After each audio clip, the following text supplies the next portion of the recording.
Hi, this is Sam, and if you're watching this video, you're probably wondering how to fix the stick drift on your Xbox One controller.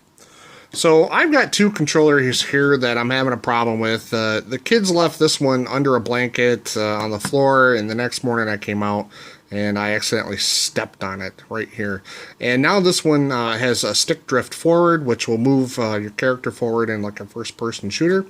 And then the other one that we're going to tear apart in this video, actually it turns real slow to the right compared to the left, and it feels really unbalanced.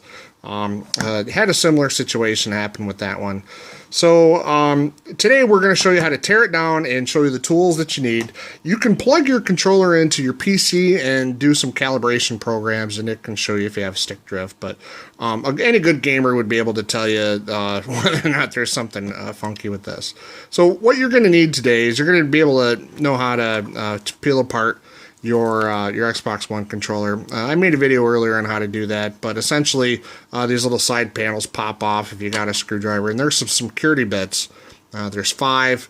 It's specifically a T8 security torque bit. You can get this on eBay or your local hardware store for about, I got mine online for about $5.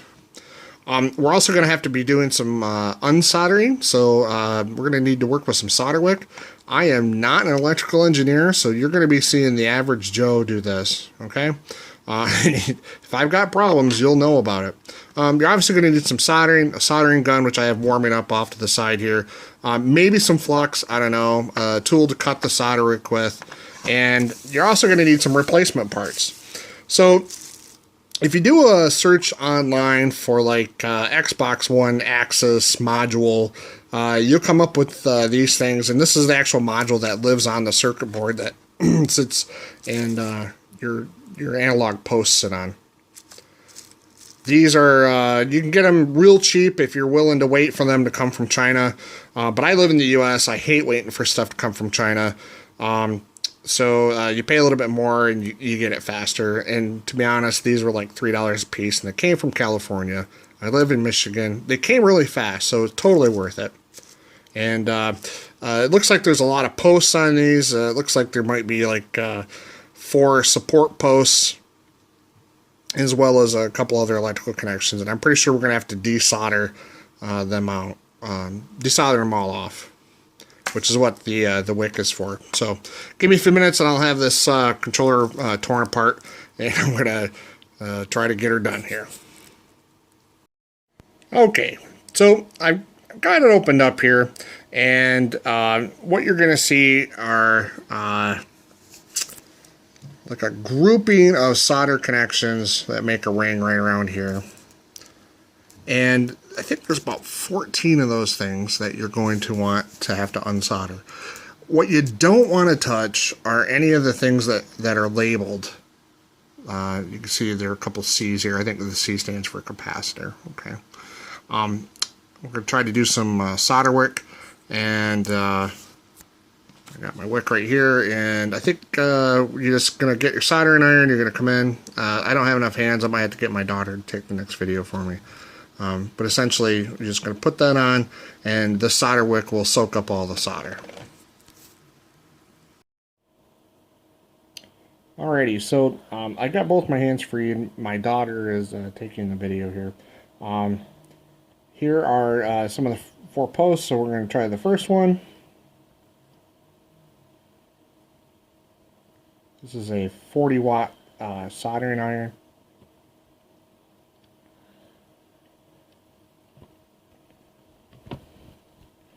And as you can see, the solder likes to stick to that wick. Doesn't look like I've made any headway.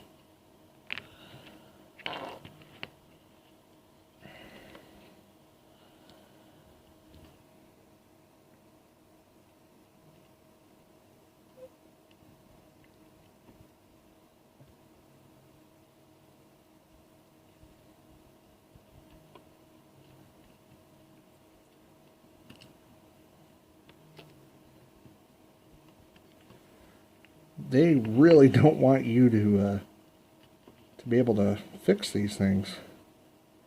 They really want you to be able to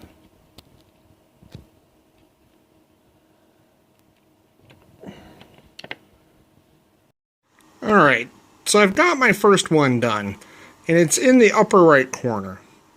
A couple of things to note. You got to make sure that you remember that your sticks are inverted when you're looking at it from the back side. So if you need to replace the right stick, make sure that you are working on the left hand side.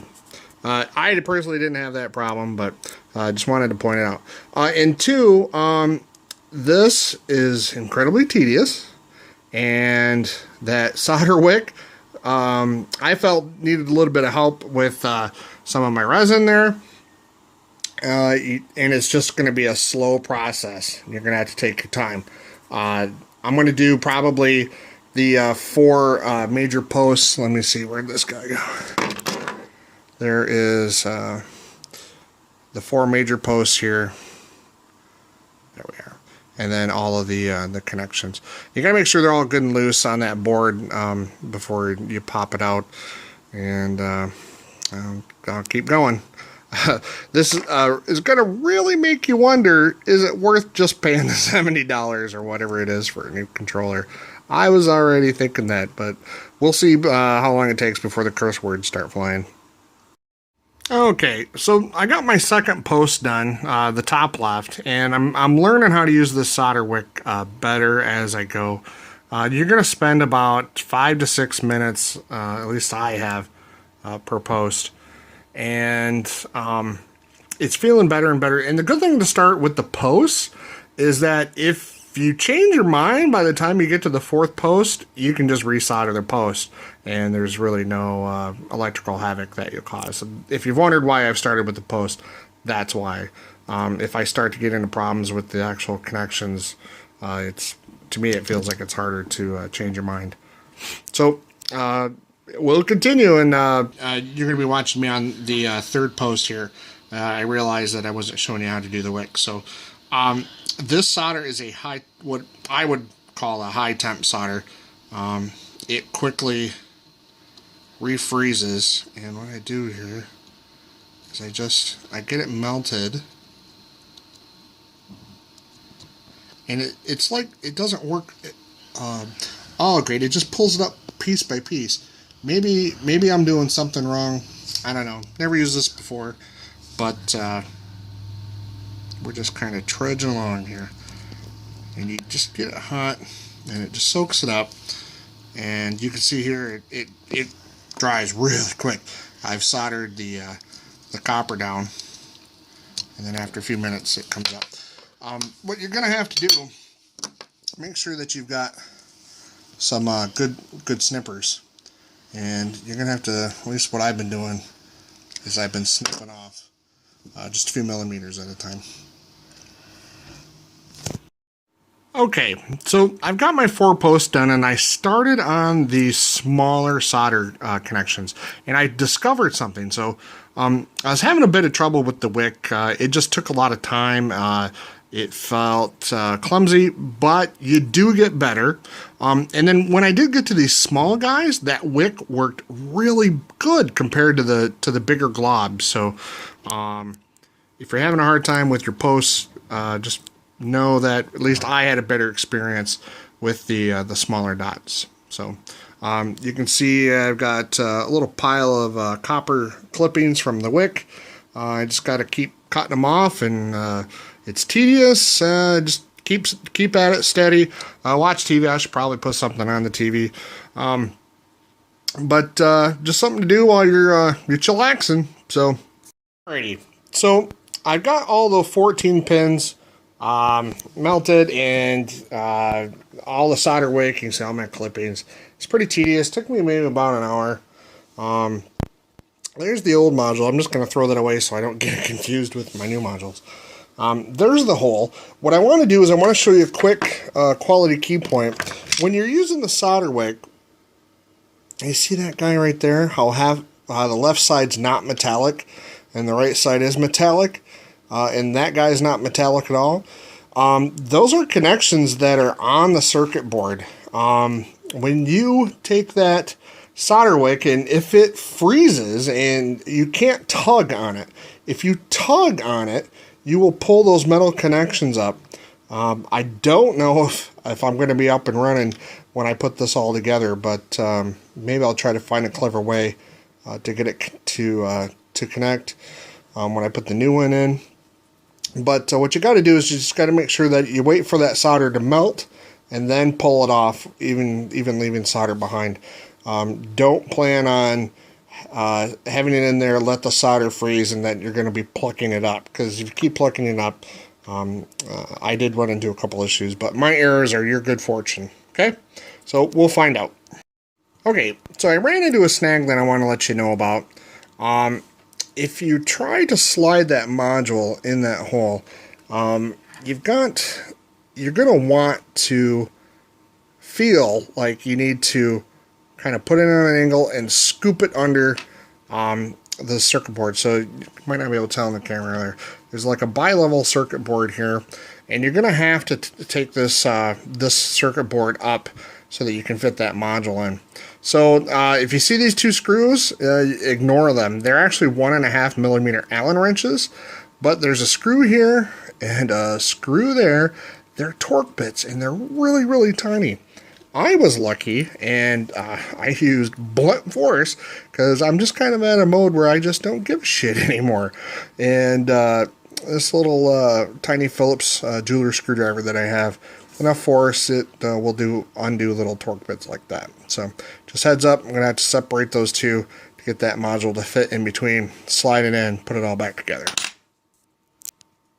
Okay, so the module is now in there. I got the circuit boards part here. I'm going to have to put the screw back in here and here.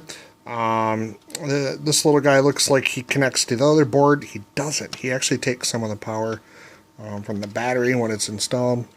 You see that module that's in there? Make sure it's all the way seated before you start to solder. Okay? We'll get those two screws in there and we'll keep going. Alright, one other quick point. There's a little black socket down there, and there's a connector on the underside of this. You got to make sure that they marry when you put them together. Okay, just another quality key point. Okay, so I have started the resoldering process, and I'm using a lower temp solder than what the manufacturer uses. And you're going to see, like, I don't know if the term is wetting. Maybe it wets more, which means it doesn't make stiff peaks. So you've got to be really careful. I am using just a little tiny touch of flux on those, and I'm applying it with a really tiny screwdriver. So take a little dab, and just take a tiny little dab. But so far it's going pretty good. Hope I don't screw the thing up.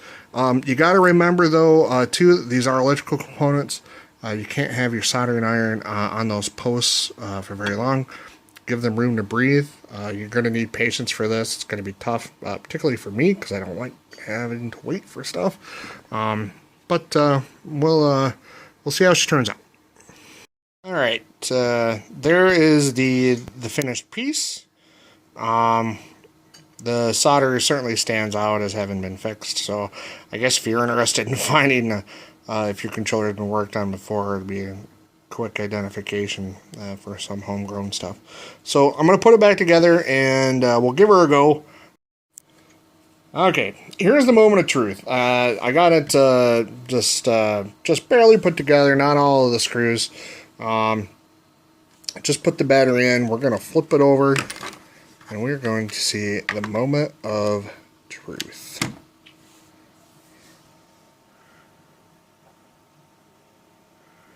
Well, the good news is that it's not on fire.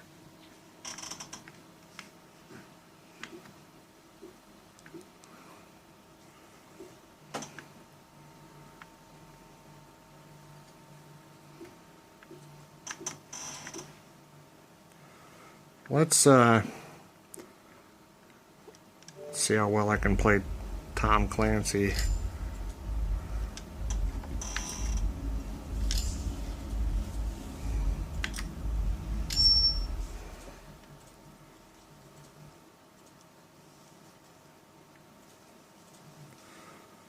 I'm just sitting here with the table on my hand rod. We'll put it through the paces. Move to hostage location and secure the hostage. Hey, left and right works really good. Up and down work really good. Awesome. Hey, so it looks like it works. I'm going to finish putting this thing back together. The push buttons feel nice. Hope you're able to use this video and fix your Xbox One controller. Boy, for me, in the end, it was really right on the edge of not being worth it. What you want to do for the quality key points is that when you're doing the unsoldering with that solder wick, I've never used solder wick before, but when you've got to let that solder wick up on it, don't let it freeze and don't let it pull. I was worried I was going to have a problem, but I was able to fix it with a little bit of extra solder. And hope you enjoyed the video. Make sure you comment and subscribe, or whatever it is YouTube people do. Thank you. Bye.